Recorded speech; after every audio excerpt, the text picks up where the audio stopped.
Operation status quo. Operation status quo. Prepare to engage. Operation status quo. Ready to engage. Operation status quo. Engaged. Engaged. Hello, my people. Yes. How we doing out there today on a Tuesday? It's a Tuesday, a Tuesday. Everybody's happy on a Tuesday. Well, you know how I always say here on Operation Status Quo, we're happy every day because every day is a beautiful blessing. Every day is a great reason to smile. In our crazy, upside-down, topsy-turvy world. Hello and welcome. I am Pete Palmer, ladies and gentlemen, here on Operation Status Quo. If you haven't been here before, of course, thank you so much for your time and welcome. It is always a pleasure to have you here with me on Operation Status Quo. This is the place where we observe the status quo of life. We learn to flow with the status quo of life. And then, of course, we create our own flow of quo, because that's the only way to go. So, unfortunately, you know, it is what it is with our world today, ladies and gentlemen. So we have to be aware of our surroundings and what's going on, but then have the space to be able to, see things from a different perspective and always looking to grow and learn and be better and, and all that type of stuff.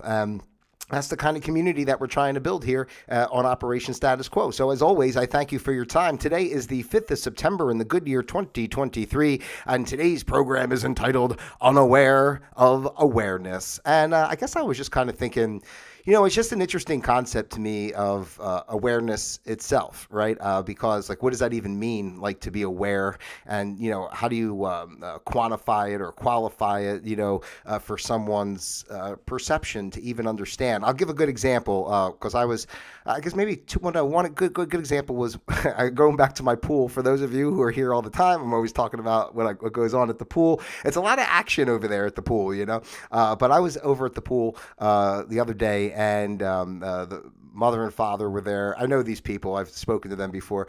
Mother and father were there with their 3 kids, and they're having their fun. But the father, a lot of the times, I notice this on a consistent basis when I see them there. He's kind of on his phone a lot and kind of disassociated in a sense. And the kids come up and start trying to get. You can tell the kid just wants his attention and stuff. And he's kind of caught up in the phone a little bit and stuff. And I've done plenty of shows on talking about the phones and keeping them away from you. In certain situations and just, to actually enjoy the present moment that you're engaged with, right? As opposed to, always being buried in your phone and having your brain wiped, and being dumbed down millisecond by millisecond. But anyway, and it just made me think of, that was a good example to me of lack of awareness. I mean, I don't know, I was observing him standing there on the phone while the kid was trying to talk to him. And I just kind of thought to myself, it was an interesting kind of concept of what goes through a person's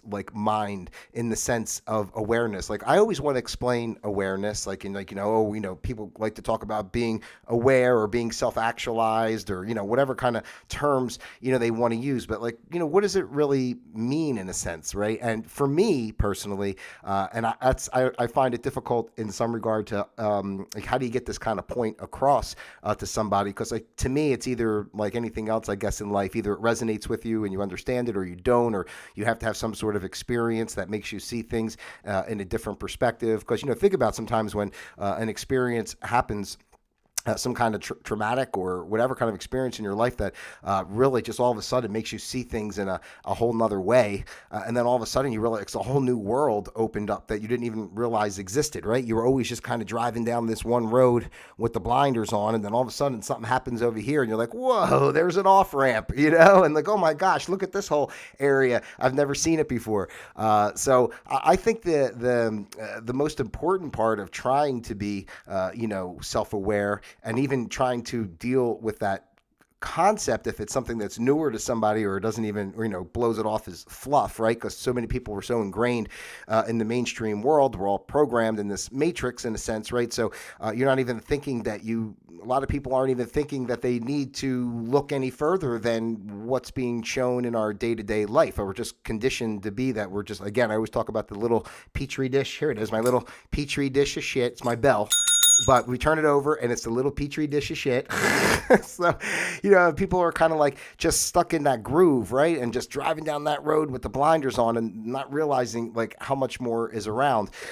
So I speak on it a lot of as far as having that space, the separation between you, or each of us, I should say, being the physical entity that we are in this embodiment and this existence, that in the conjunction with keeping space to realize that we're more than that, right? So like there's really like two of us all the time if you think about it in your day-to-day life, because like you'll talk to yourself just in simple terms like, oh, I got to go over here, or oh, why did I do that, or it's where's that coming from, right? That's another space talking to your space. So there's already kind of like you see like you're looking down from a different level in a way.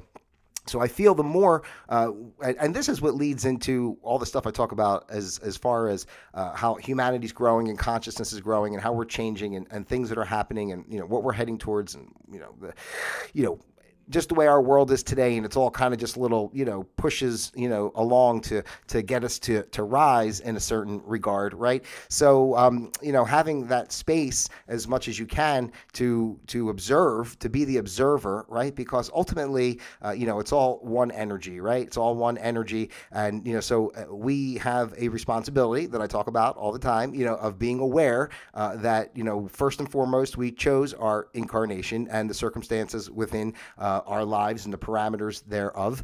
So we can't blame or judge on that aspect, right? And we also have to be able to then not get so entrenched with the idea of the ego self that we are, like me being Pete, So it's not like if I was just all Pete, like let me tell you something, ladies and gentlemen, I would be exhausted if I had to be all Pete all the time. Let me tell you, Pete can get on my nerves sometimes. It's really bad. And it's annoying. But seriously, just being able to, have that space to observe yourself as obviously, it doesn't happen all the time, right? You're involved in your day-to-day life, and sometimes you're just moving on and doing what you're doing, and it gets all kind of, jumbled. But in as many moments as you can take during the day to be able to kind of have that separation. Of course, meditation is a great practice for that, or whatever. Going for a run, going out for a walk in nature, standing outside, grounding, all these type of things where you can just be, kind of one with nature, or, just in a groove of something like, people who love to run, for example, think about how, meditative that is, just to be in that groove and you're running. Brain is quiet. Right? And when you don't even think about what you got to do, what your grocery list is, or, what do you, I don't know, all the kind of things that we think about and pick on ourselves about, when we're so entrenched on the ego side of things. But having that space to be able to observe, right? But how do we get there? Are people even open to it? Again, I feel that's what's happening in our world. People are kind of being, it's almost like, you got to push the kid into the pool sometimes to get him to swim. I feel like these are the lessons of the universe that are taking place now.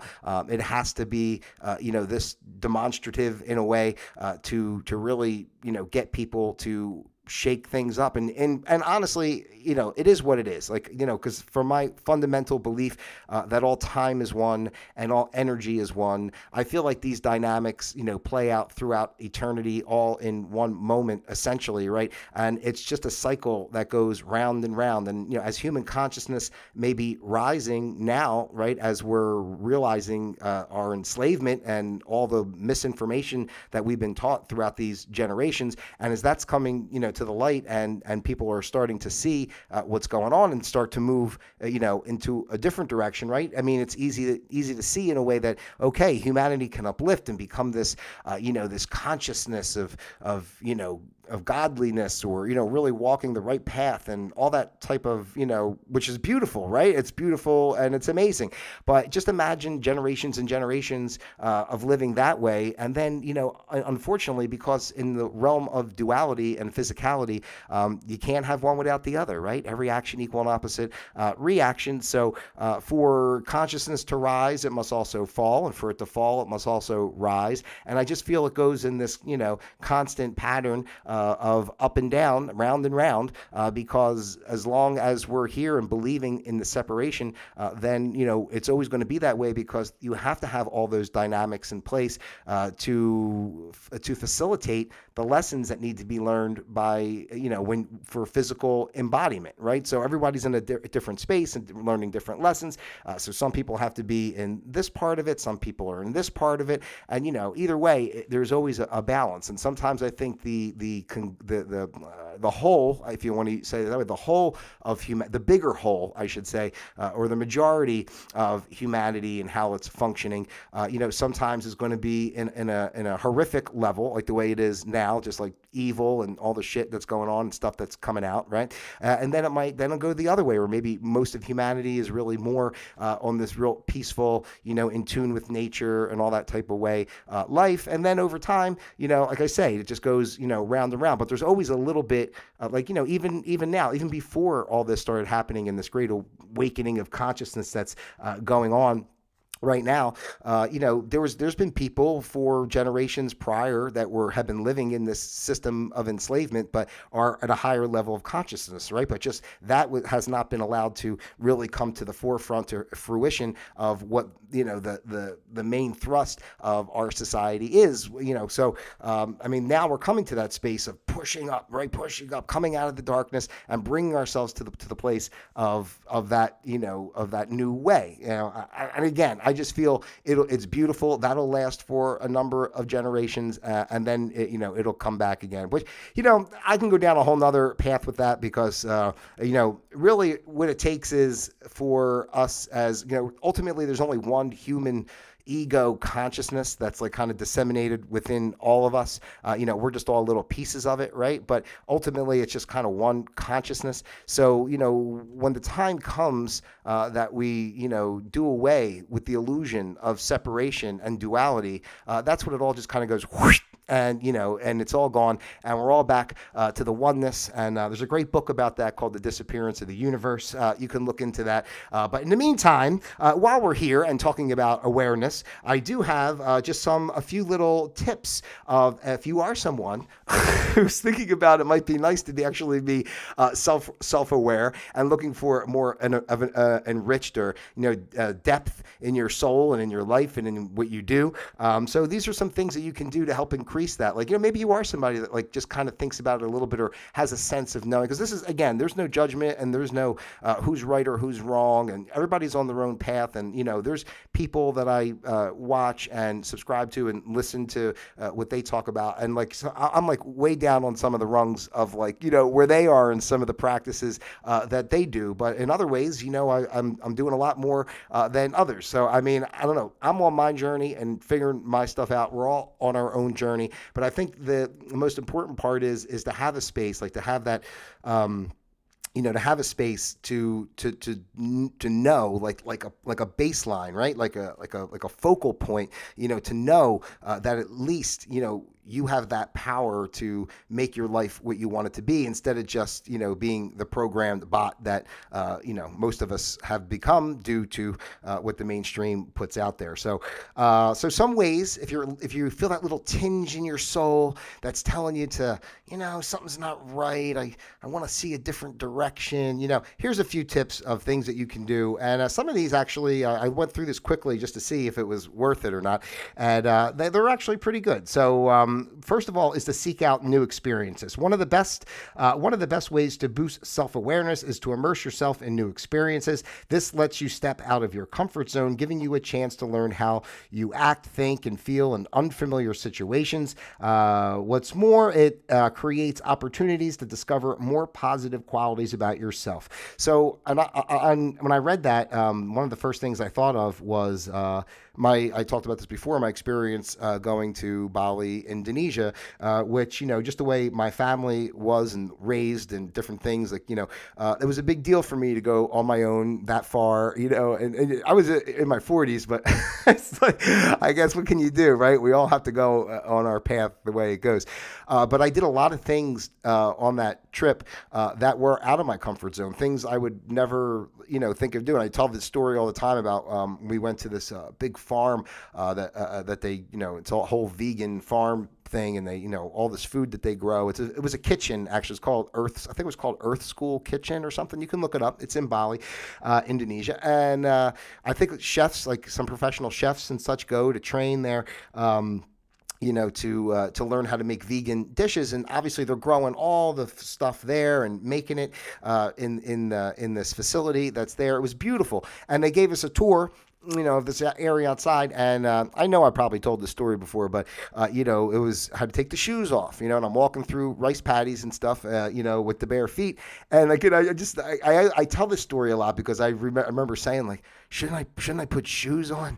Like, I'm going to go walk around out there and with no shoes. Like, it was just such a foreign concept to me, to not put shoes on in that situation. Right. And, but what I'm saying is a lot of what went on in that trip was out of my comfort zone. And I can't tell you, that trip was, and I'm speaking of it this way because, just trying to say what this says about stepping, about trying new experiences, getting out of your comfort zone. I have to tell you, people, because that was one of those things that was difficult for me over time. But getting out of your comfort zone is probably one of the most amazing things that you can do. And you really be surprised, what you find out about yourself. And again, Bali just helped me grow so much as a person, not just from that particular experience, or, just everything that went on there. And just not used to the normal comforts that you're used to and such. So I would recommend it highly, of trying to try some new experiences, especially getting out of your comfort zone, because you kind of have really some amazing revelations. And not only that,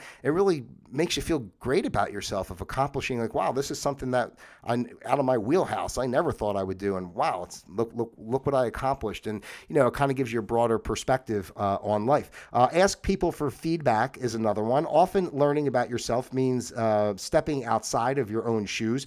Ask someone else that you trust, like a sibling or close friend, to share their perspective on your attitudes, traits, and behaviors. This can help you become aware of the things that you do and say, as well as how others perceive you. So I've definitely had this too. I mean, I can't say I've always asked for feedback, but I've certainly gotten a lot of feedback, over the years, when I was like extra cocky and kind of, obnoxious and, a little extra boisterous when in my younger days.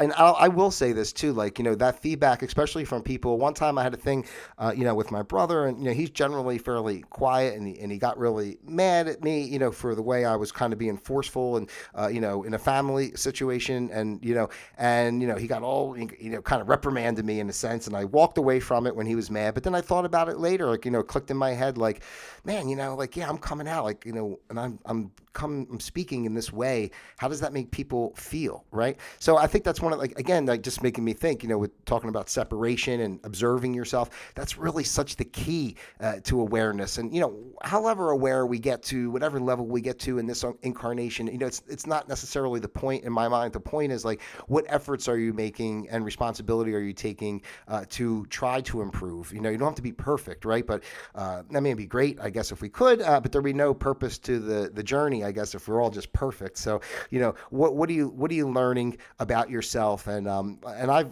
grown so much in my life in the way I used to present myself and speak. And, I'm blessed that my personality, that I'm friendly with people, and, I have a good sense of humor. I make people laugh and everything. But I really had to learn how to hone that in certain ways, as far as, like, okay, well, what jokes are appropriate for, which groups, and, hey, listen, quite honestly, knowing when to shut your mouth is, like, really one of the most important things. I know for me, I've learned, like, it's just so much better. You don't have to explain too much. You don't have to say too much. You don't have to offer an opinion when it's not, being asked. Just let people be, and think more so about letting people be.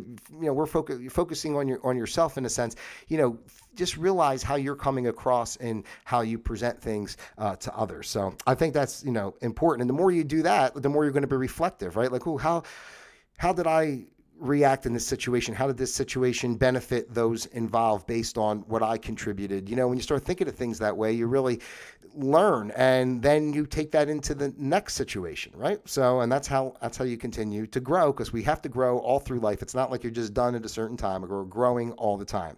So identify what triggers your negative emotions. Understanding what makes you mad, sad, stressed, or jealous can go a long way in terms of self-awareness. So when you recognize what sparks your negative emotions, you can become more selective of the people, places, and situations you choose to engage with. It also helps you become more conscious of how you respond to your environment and things that you control, things that you can't control. And I've spoken on this before too. I talk a lot about, being true to yourself, but it doesn't mean you have to be we don't have to get self-righteous when we, come to new realizations or anything. It's not about us putting our viewpoints on others and stuff, right? It's really about understanding yourself. And then I always speak about, the setting of the boundaries. I mean, that's basically what you got to do. And I know what things make me agitated. I know what situations, I know what kind of conversations. I know, what's going to make me, kind of go off the handle, or I want to say go off the handle, but get agitated, get, upset, stressed, whatever it's all saying here. So don't be afraid to be honest with yourself about what's what, and let's just say some friends invite you out for dinner or something, and you don't really want to go, or you had something else planned that day, but you're going to feel guilty if you don't go or something. I don't know. And, it winds up making the experience, not fun, because you're doing it out of a space of either guilt or, the fear of missing out stuff, or, whatever the case may be, people pleasing, obviously, and such. So, and I don't think it hurts anybody's feelings. And the truth is, quite honestly, we can't worry about what other people think, as long as you're living true and you're not being, a jerk to people, and you're just honest and say, listen, I apologize. I don't mean to hurt your feelings, but, it is what it is. I'm not coming out. I'm not doing that. I'm not participating in that. If you're a vegan person out there and they're inviting you, to a barbecue, and it's going to set you off because they're having a big pig roast or something, and that's going to piss you off. Is it worth it to go just because so and so invited you, and that they're going to think that you're rude because you didn't come? It's what's going to wind up causing more problems when you go over there and start yelling at everybody, meat is dead, you're eating death. So, just know what your boundaries are, and don't put yourself in the situations that make it harder for you. So that's an important part of being self-aware, right? Question your beliefs and opinions. Challenging your opinions and beliefs is an amazing way to learn about who you are. It increases your awareness of your own thoughts, along with the biases and behaviors that stem from those thoughts. It's worth noting that it is worth noting this isn't about trying to prove yourself wrong. Rather, it's about recognizing the possibility that your opinions and beliefs can change and giving them a chance to grow. So, we hold on to certain ideas. A good example for me, even with all this that's been going on in the world, I speak on that I really like, the whole, Q thing that's going on. I do support Trump and, all that type of stuff, and, my beliefs in that regard. But I also keep a space for, as much as I believe in that and like that, line of thinking, I just, again, always try to remember that ultimately, it's all one energy, and, nothing's real in a sense, right? Not to say don't do anything. I always say it doesn't mean don't do anything, but, we can't hold on too tightly to beliefs, certain beliefs. And maybe the Q and the Trump's not a good example. Just say even holidays or family traditions or something, sometimes things change, right? And sometimes you grow, and some of the things that you participated in don't hold the same value that they did before, because, your belief system has changed, and that type of scenario doesn't resonate anymore. So, always question your beliefs. I question my beliefs. I was like hardcore, with the Q stuff, when it first was going on. And then, after what happened with the fake election and everything, I started, and I really thought things were going to change, and then nothing kind of happened, or quote unquote, you think nothing happened, and then I started saying, listen, I can't get too, I believe it and I still support it, but I can't like let myself be like all day long, and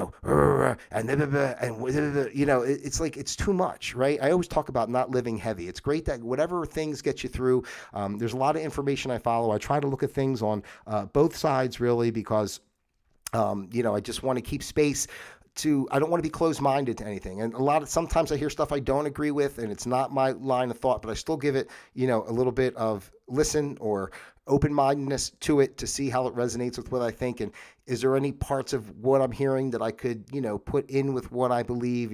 Does it work? So it's really important to, give yourself that space again, to be the observer of yourself and realize sometimes we hold on too tightly to things that may no longer serve us as well as they once did. Clarify your core values. Your core values are the principles that guide your life. They're the why behind all that you say and do. And when it comes to enhancing self-awareness, identifying those core values is key. When you're clear on your values, you know more about what you're seeking in life as well as what you're not seeking in life. On the other hand, if you're not clear on your values, you'll engage in things that aren't beneficial to you and maybe even unhealthy as well. So absolutely, I kind of think that speaks for itself. I mean, obviously, your core essence of what you believe and what you think and what you do is going to guide your actions, right? And so you have to be cautious of where those core beliefs lie and what elements of life we're putting importance on, right? So I think when you can be honest with yourself about that type of stuff, you can definitely see, changes in your life and more expansion in your thought. The last one here is to write a journal. I know journaling is, always a highly positive, whatever you want to say, it's kind of put out there a great thing to do and I believe it is a great thing to do. I used to journal when I was younger, but for some reason, I just doesn't, jive with me at this time. I haven't done it in a long time, but I would not say it's a bad thing, to sit and be with your thoughts and just kind of let it come. Like some of that free writing, sometimes really just, you'd be surprised what kind of ideas pop up. And then if you go back and read it later and you see where your mindset was, and like, you see it from a different perspective because your mindset might be different from when you wrote it to when you read it. You write it and then you read it another time and your mindset's kind of different and it gives you a perspective. So anyway, I think that's about it here today on Operation Status Quo, ladies and gentlemen. The most important thing is at the very least, be aware of awareness, be aware of awareness and really even think about it. If it's a newer concept or whatever, but, aware of awareness and taking your time to really be with that. And again, that has a lot to do with being in the present moment. It's about being focused. It's about shutting off the distractions outside. It's about letting your inner voice speak to you and, letting the world open up out around. Because again, everything in the outside world is merely a reflection of what's going on inside. So the greater you can expand your awareness, your self-awareness, the changes that you'll see in your day-to-day life are just amazing, quite honestly. So anyway, that's what we got going on here today on Operation Status Quo, ladies and gentlemen. I hope you found this information useful, helpful, or maybe even somewhat enjoyable. How about that? That'd be great too. If you haven't done so already, I ask you so kindly, if you would, to please like, subscribe, share, send this out to your friends, your family, those you love, and of course, those you despise as well. I love each and every one of you, individually as well as a group. God bless you out there. Until tomorrow, Operation Status Quo, disengaged.